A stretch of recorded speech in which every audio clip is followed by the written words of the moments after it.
The United States of America and Europe are ironclad allies, right?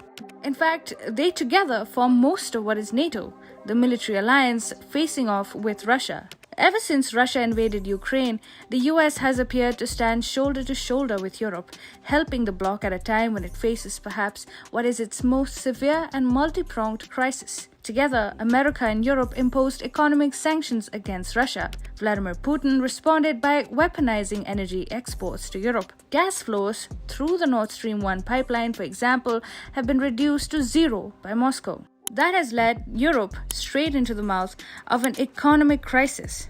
Today, Europe stares at an imminent recession and consequent deindustrialization. Intriguingly, the United States of America is one country that has the most to gain out of a recession in Europe.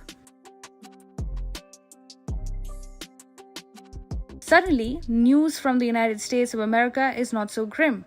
Gasoline prices are easing and inflation is being countered by interest rate hikes. Europe and the United States face a 60% and 30% chance of slipping into recession respectively, as per Goldman Sachs. Europe faces a more imminent and dangerous threat of recession. What is even more interesting is that a European recession could end up saving America's fortunes and millions of jobs, as per Business Insider. According to former Federal Reserve economist Claudia Sahm, Europe's hardship will sharply lower their demand and help bring the USA's inflation down. And how is that? Let's try to figure that out. Last year, the US exported goods worth $270 billion to Europe, which made up 15% of the total American exports around the world.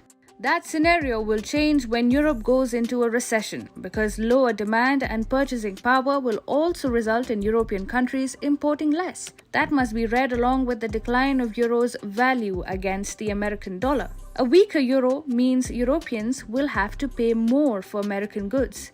Since they won't be in a position to do that, US exports to Europe will predictably fall. A fall in demand in Europe will help the United States fight its own inflation and ease price pressures in the world's largest economy. Meanwhile, a recession in Europe could help bring down global oil prices.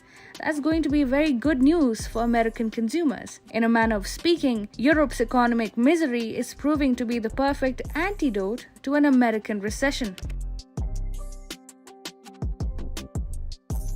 The United States of America is the leader of a Western anti-Russia front. It has galvanized political opinion in the West against Moscow rather successfully. But a question must be asked. Did Washington know about the consequences of turning Europe against Russia? Did the US know that Russia would shut off energy supplies to Europe as payback for the West's sanctions campaign against it? Maybe it did. The Biden administration is working tirelessly to ensure that European unity against Russia does not fall apart. Washington is desperately trying to keep the wall of sanctions against Russia up. Sanctions removal would mean that Russia starts supplying natural gas to Europe again. That would dramatically help Europe come out of an energy crisis and perhaps even avert an all-out recession. Supplies through the Nord Stream 1 would resume. Europe's energy markets would stabilize.